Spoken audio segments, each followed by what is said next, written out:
Selamat datang kembali di acara kami. Mungkin sebelumnya kami pernah mengatakan acara paus. Apa panjang paus? Pandir terus.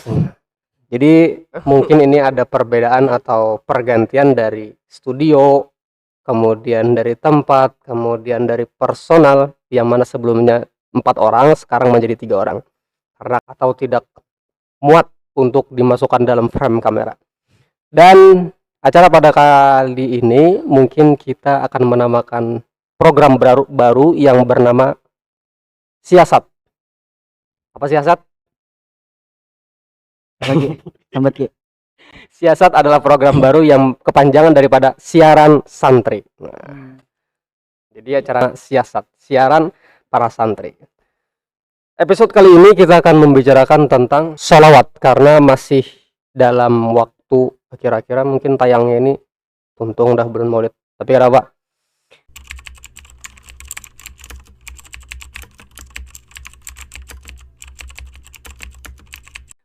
Akan membahas masalah sholawat, bagaimana fadilat sholawat, keutamaannya atau hukum-hukumnya atau manfaat-manfaat sholawat. Sebelum kita memasuki acara sholawat tersebut, silahkan dari dua pihak sisi untuk menyebutkan atau membacakan ayat atau hadis mengenai tentang sholawat. Oh, langsung. Oke. Wajah lo.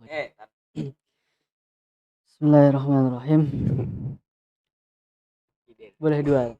Terserah aja Oh, berapa kah? Oke. Bismillahirrahmanirrahim. Kamera. Qala Allah Ta'ala fil Qur'anil Karim. A'udzu billahi minasyaitonir rajim. Bismillahirrahmanirrahim. Innallaha wa malaikatahu yusholluna 'alan nabi. Ya ayyuhalladzina amanu shallu 'alaihi wa sallimu taslima. Artinya Quran surah Al-Ahzab. Sadaqallahul azim. Yang mana kurang lebih artinya adalah sesungguhnya Allah dan para malaikatnya itu bersolawat kepada Nabi Muhammad SAW. Allahumma sholli alaihi. Wahai para orang-orang yang beriman, maka bersolawatlah kalian atas Nabi besar Muhammad SAW dan ucapkanlah salam. Udah? Dan mendatang pada satu hadis juga. Oke. Bismillahirrahmanirrahim. An Nabi Hurairah radhiyallahu anhu qala Rasul sallallahu alaihi wasallam. Allahumma sholli alaihi. Ragima anfu rajulin dzukirtu indahu falam yusalli alayya.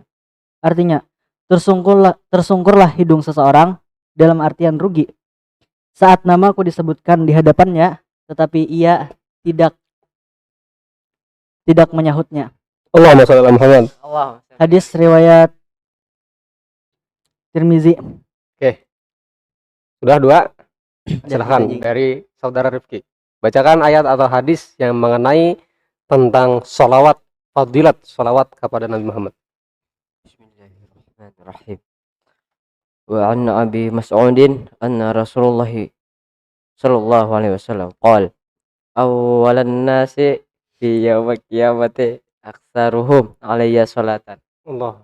Baik. Artinya dari Ibnu Mas'ud bahwa Rasulullah SAW bersabda, manusia yang paling utama denganku pada hari kiamat adalah yang paling banyak bersalawat kepadaku. Hadis riwayat Tirmizi. Oke. Jadi orang yang paling dekat kepada Nabi adalah orang yang Bersalawat. Banyak orang yang banyak bersalawat kepada Nabi Muhammad. Salawat adalah salah satu bahkan satu-satunya ibadah yang mana para ulama sepakat, ujar ulama, kata ulama, amal-amal kami ini diantara diterima atau kada, kecuali sholawat kepada Nabi Muhammad. Karena ketika seseorang itu bersalawat, tidak ada penghalang untuk sampai kepada Allah. Itulah sholawat. Bahkan sholawat ini kan tidak seperti amal-amal yang lainnya. Kalau amal-amal wirid atau yang lain amal ibadah itu ada ijazah atau ada sanad. Ya kalah.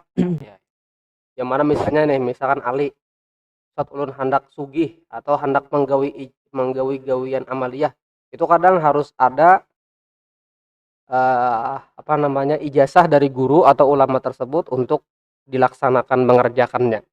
Karena kadang kan wirid-wirid itu ada ketentuan-ketentuan yang ada, seperti waktunya atau caranya bagaimana untuk membaca amaliyah, kecuali sholawat kepada Nabi Muhammad tidak ada namanya ijazah. Syed Muhammad bin Alwi Al-Maliki beliau menjelaskan satu-satunya ibadah yang tidak ada tidak ada syarat ketentuan itu sholawat kepada Nabi Muhammad. لا أعظم من الصلاة والسلام على الرسول صلى الله عليه وسلم التي لا تحتاج إلى شيء ولا تحتاج إلى طريقة ولا تحتاج إلى إجازة ولا تحتاج إلى كيفية، بل إن الله تعالى أجاز الكون كله فيها، فقال يا أيها الذين آمنوا صلوا عليه وسلموا تسليما.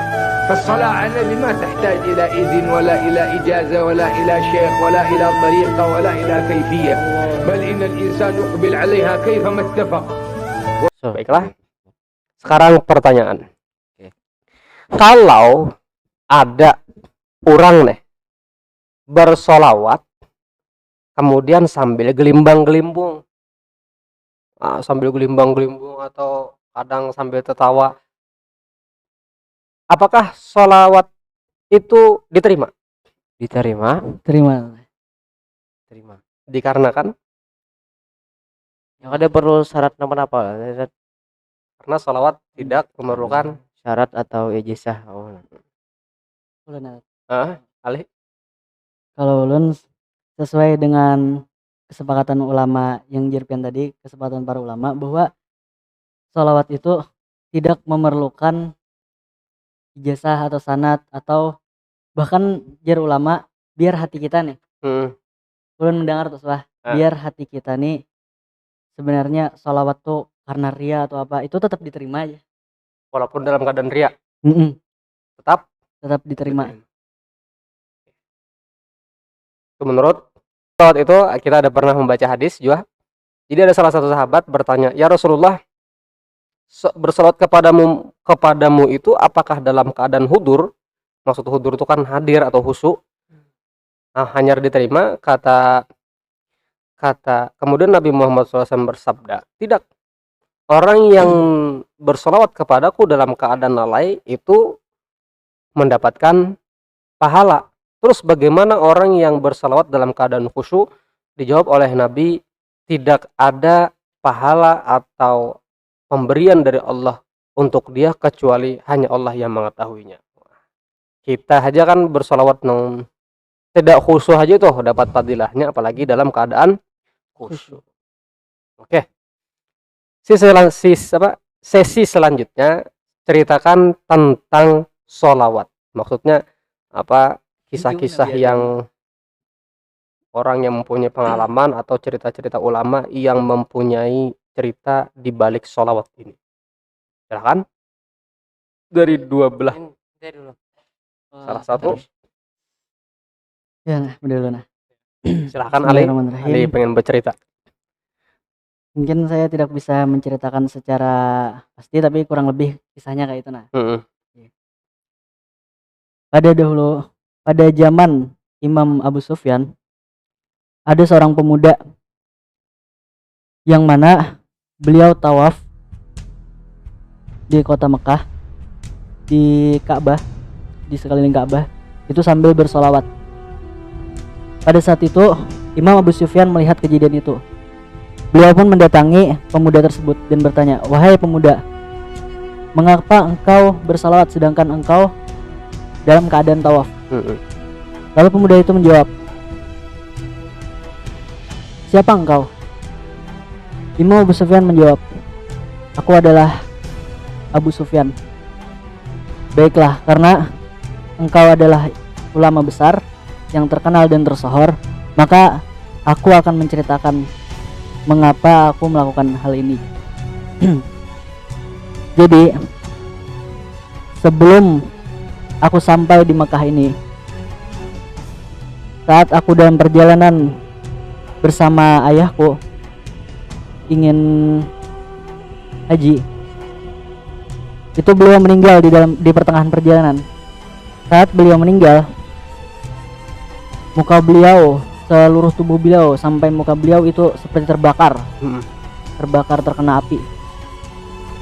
Aku pun sangat bersedih, kata pemuda tadi. Jadi saat kejadian itu, mungkin karena saking lelahnya, dia pun tertidur. Saat dia tertidur, dia bermimpi didatangi oleh seorang laki-laki, yang mana laki-laki itu sangatlah bersinar, bercahaya, sangat langkar. Di bahasa Banjarnya tuh, langkar, Bungas. bungas. Sangat berwibawa, berkarisma. Oke. Lalu pemuda itu berkata, "Siapa engkau?" Lalu laki-laki tadi mendatangi mayat ayah pemuda tadi. Mayat ayah pemuda tadi disapu mukanya oleh orang yang sangat bercahaya tadi. Diusap. Seketika itu pula ayahnya menjadi baik lagi, kada kayak orang terbakar. Jadi bagus, jadi bercahaya ayahnya. Lalu pemuda itu bertanya kepada orang yang bercahaya tadi, "Siapa engkau?" Lalu orang yang bercahaya tadi menjawab, "Tidakkah engkau mengenal aku? Aku adalah Rasul. Aku adalah seorang Rasul, yaitu Nabi besar Muhammad SAW." Allahumma sholli wa barik alaihi. Seketika itu pula orang itu terkejut. Mengapa engkau menolong ayahku ya? Jadi Rasul menjawab, "Karena ayahmu ini selama hidup beliau selalu bersolawat kepadaku setiap harinya." Lalu setelah kejadian itu pemuda itu terbangun. Saat terbangun memang benar mayat ayahnya tadi itu menjadi baik kembali. Nah, dari kejadian itu beliau tidak pernah meninggalkan salawat setiap harinya agar bisa mendapatkan syafaat Nabi Muhammad SAW Allahumma sholli. di Allahumma barik akhirat kelak. alaihi. Ulunnya hendak minta maaf dulu nah. Hari bisa bahasa Indonesia nih. Bisa Banjar aja dah. Kan apa juga? Jadi kayaknya pas masih di surga tuh. Pas di surga tuh Siti Hawa nih diciptakan oleh Allah Subhanahu wa taala nih. Itu maka Nabi Adam nih melihat langsung gitu cinta nih. Karena gitu cinta nih hendak kalau menjepai. Nah, jar Allah taala jangan. Ya kenapa ya Allah Subhanahu wa taala jadi Nabi Adam nih? Ya Allah taala kami harus bermahar. Menikah dulu. Menikah tuh. Bermahar. Itu aja Nabi Adam apa maharnya? Cuma pengen tahu maharnya nih. Jar Allah Subhanahu wa taala maharnya tuh bersalawat 10 kali kepada Nabi besar Muhammad sallallahu alaihi wasallam. Maka jar Nabi Adam bersalawat 10 kali. Kemudian menikah Nabi Adam dan Siti Hawa. Maka lahirlah kita. Kan kita kan kita ini kan cucu Nabi Adam.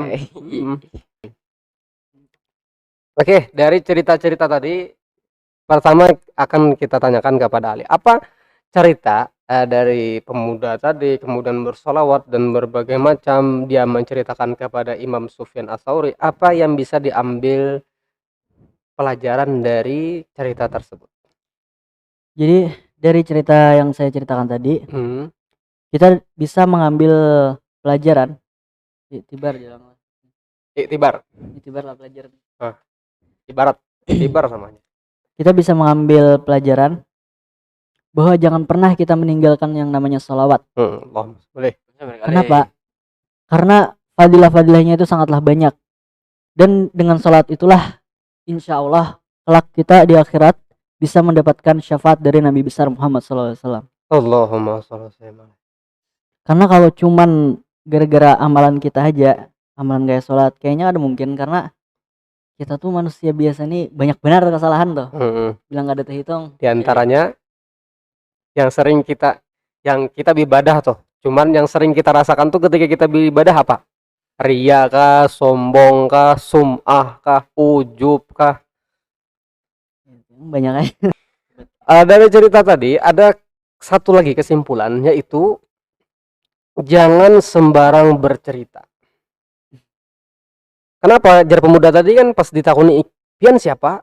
"Aku adalah Sufyan Ats-Tsauri." Nah, jar pemuda, "Seandainya engkau ini bukan ulama nih, aku tidak akan menceritakan cerita ini." Nah, jadi dalam cerita tadi di antara kita ambil, pelajaran yang kita ambil itu jangan bercerita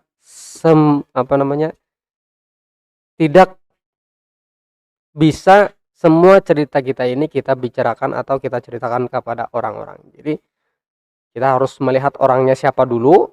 Nah, makanya kan kita ini jati diri kita ini itu kan tergantung pencerita, bukan tergantung kita. Iyalah. Iya. Misalnya Ali nih bagus, tapi di mata Rifki ada bagus, wah otomatis ya lah. Apa Ali itu dustainya aja gitu. Kawan dia menjadinya. Ya benar. Oke, mungkin acara episode kali ini hanya di situ dulu. Kemudian kita akan menceritakan tentang ibadah-ibadah yang lain atau fadilat-fadilat keutamaan dalam beribadah memperdekat diri kepada Allah Subhanahu wa taala. Sekian, assalamualaikum warahmatullahi taala wabarakatuh.